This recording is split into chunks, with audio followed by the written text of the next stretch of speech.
Muraho neza, reka muri iyi video turebere hamwe monetization y'umuntu ahabwa afite aba subscribers 500 ndetse n'amasaha 3000. Ndetse birashoboka ko ushobora kwinjiza amafaranga menshi ugifite aba subscribers 500 n'amasaha 3000 utarapplyinga na monetization isanzwe tuzi endi yo guhemberwa views. Bisaba iki kugira ngo ibyo bintu ubibone? Ariko hano icyo nshaka ko witondera cyane.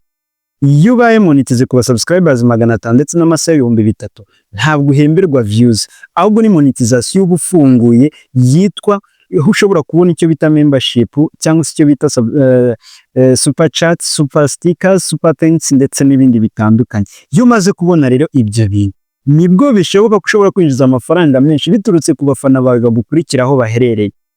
Uyu munsi tugiye gukoresha abafana ba Gatari Fred cyangwa se abakunzi ba Gatari Fred bari mu bihugu by'aba diaspora bashobora kuba basupportinga iyi YouTube channel yacu. Tureba amafaranga bashobora kudusupportingaho ku kwezi, uze kureba ku munsi umwe nibura ashobora kwinjira amafaranga ngahe aturutse kuri abo bakunzi baba baduhaye icyo bita ama super thanks, ama super chat n'ama super stickers. Kubera ko twigeze kugira aba subscribers 500 n'amasaha 3000 tugafungura ko monetization konye, hanyuma ndahita buvira ukuntu nawe waga fungura. Rero nimba uyu munsi ufite aba subscribers 500 cyangwa no kurenza ufite ibihumbi bingahe, byaba byiza ufunguye iyo monetization kubera ko nawe yagufasha n'time amafaranga araza kandi gihaziye ntabwo wayasubiza iyi. Hanyuma uyu munsi nimba utarabagira aba subscribers 500 n'amasaha 3000 kora vuba nawe urebe ko iyo monetization wayongera muri ya yindi usanzwe usengera.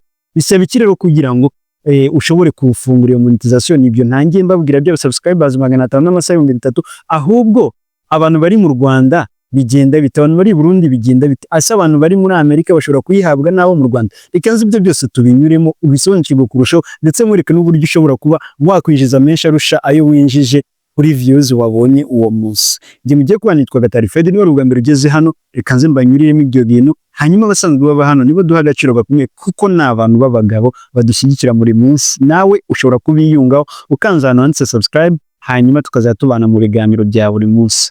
Uyu munsi ndagira ngo mbahe itangazo ry'umwihariko ngira ngo buri muntu wese yumve.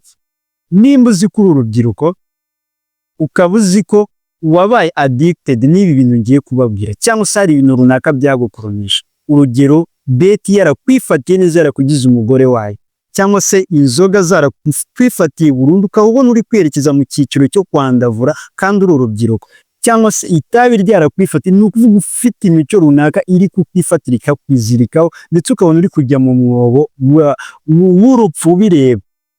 Ukamubwira ikigo cyagufasha. Icyo kigo ndabashyiraho nimero hano, mubahamagare ubabwire uko wiyumva, ubabwire uti giye mbona iki n'iki kinkuruba cyane, ese nawe naramaze kurengerana cyangwa haracyari kare, bakumbe bagutega amatwi. Hanyuma nibasanga bimaze kurengerana bakubwira icyo wakora. Memba kandi nyine wowe wiyumvamo ko hari akantu kagukurura cyane, mbere yuko kakugira addicted wabavugishije. Ndetse ikindi ushobora no kuba utabizi ko kakugize addicted, wowe wumva ari ibintu kirimo, wumva betinga byaraho nyine nta kibazo nta kibe gutwara, ariko ugahora ubona ugurisha imyenda yawe cyangwa se udufaranga twose ubonye niho tujyana, inzoga zatangiye kumufata, waraye mu kabari, ushaka kubihagarika. Hamagara abo bantu bose bagufashe, biracyashoboka cyane. Nimero yabo ndayibashyirira ahangaha, nimero yabo nuyibonamo hano uyihamagare ubaganirize nabo bakuganirize, uraza kubona igisubizo cyiza kandi uzanshimira nyine. Rero dutangire tureba iyo monetization.